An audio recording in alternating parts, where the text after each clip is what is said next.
안녕하세요. 책 읽어주는 여자 홍퀸이에요. 지금 갖고 온 책은 제목이 하루 심리 공부, 부제는 마음의 작동 원리를 이해하는 기초 지식 365, 신고은 지음. 네, 이 책은 말 그대로 하루 심리 공부를 해봅시다 라는 책이네요. 365라서 매일 하루에 한 페이지씩 읽으면 심리에 관한 다양한 이론, 상식, 지식을 넓힐 수 있지 않을까 하는 생각이 드는데요.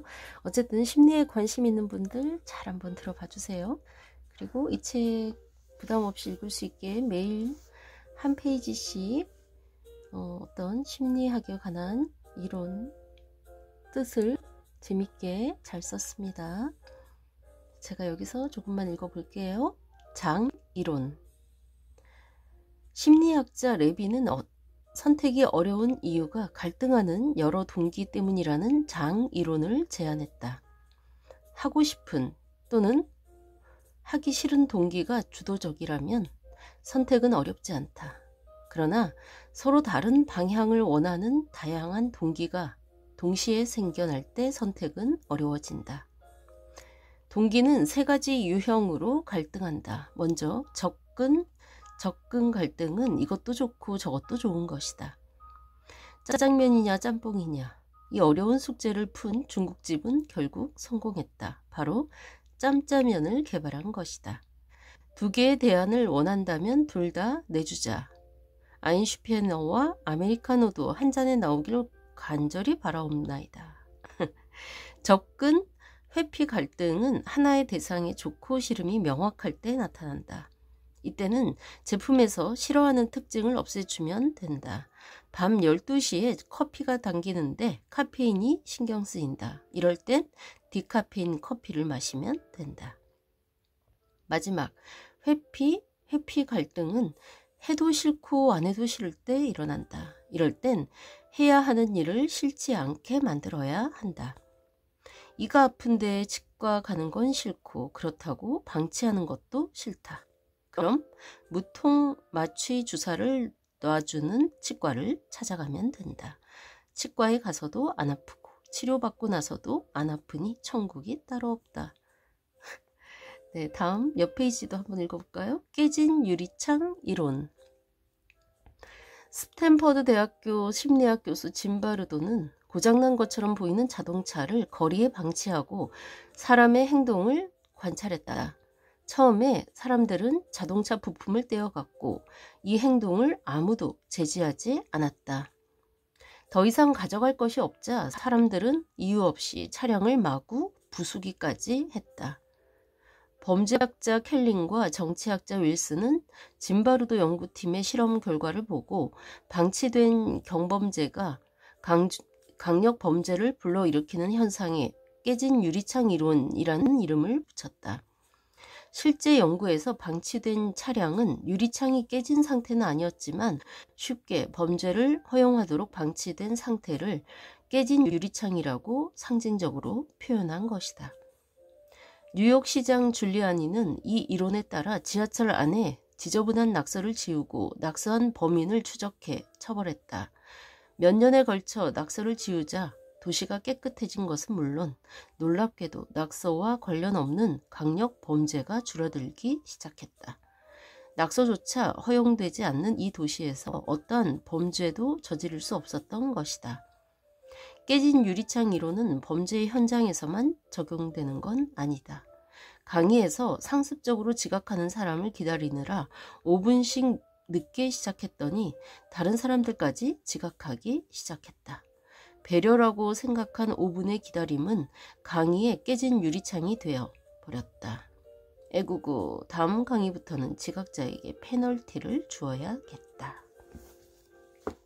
네, 재밌죠? 한 번만 더 읽어볼까요? 척수와 반사. 척수는 뇌와 말초신경계를 연결하는 신경계다. 쉽게 말하면 USB 포트와 같다. 척수는 소프트웨어인 뇌가 내린 명령을 전달하여 하드웨어인 말초신경계를 움직이게 만들거나 반대로 하드웨어인 말초신경계의 작업을 뇌에 저장하기 위한 과정에서 정보를 이동시키는 통로 역할을 한다. 척수의 역할은 고작 이뿐인 건가? 한 가지가 더 있다. 한 남자가 다리를 꼰 채 버스에 앉아 있었다.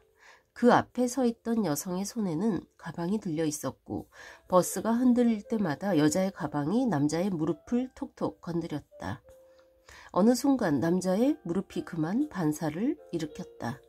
그의 발이 쭉 뻗어나가는 속도는 통제 불가능할 정도로 빨랐고 발끝에 걸친 슬리퍼는 열려있던 창밖으로 날아갔다. 이 모든 게 척수가 한 일이다. 척수는 뇌까지 정보를 전달할 필요가 없는 상황이 오면 자기 선에서 임무를 해준다. 그것이 바로 반사 기능이다.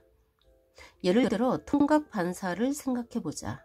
통각 반사는 감각에 대한 반응으로 나타나는 반사다. 캠프장에서 뒷걸음질 치다가 실수로 모닥불에 손이 닿으면 거짓말 조금 보태서 빛의 속도로 아 뜨거워 하며 손을 뗀다.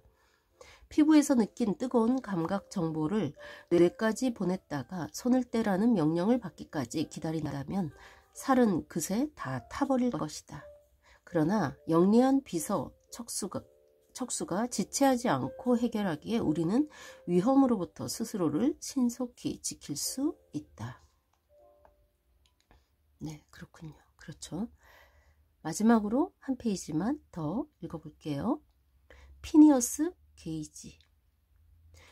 피니어스 게이지는 심리학 역사에서 끊임없이 언급되는 중요한 인물이다. 원래 그는 평범한 철도 공사 노동자였다. 1848년 9월 13일 그 사건이 있기 전까지. 사건이 일어나던 날 피니어스 게이지는 공사 현장에서 바위를 부수려고 화약을 다져놓고 있었다. 그런데 순간 불꽃이 튀면서 폭발 사고가 일어났다.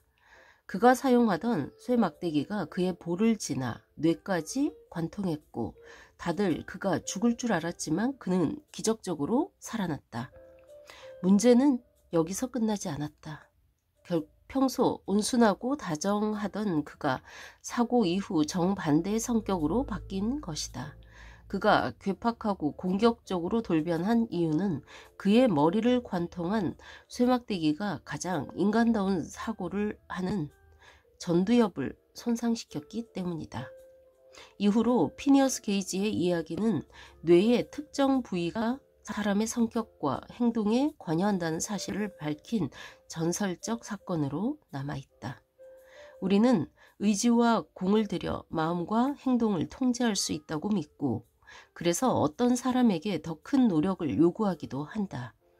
그러나 성격과 행동의 많은 부분을 뇌가 결정한다는 사실을 간과해서는 안 된다. 우리의 많은 부분을 생물학적 요인이 결정하는 걸 알면 강요보다 이해가 앞서는 성숙한 태도로 타인을 대할 수 있을 것이다. 네, 그렇군요. 피니어스 게이지. 네, 어떠셨나요?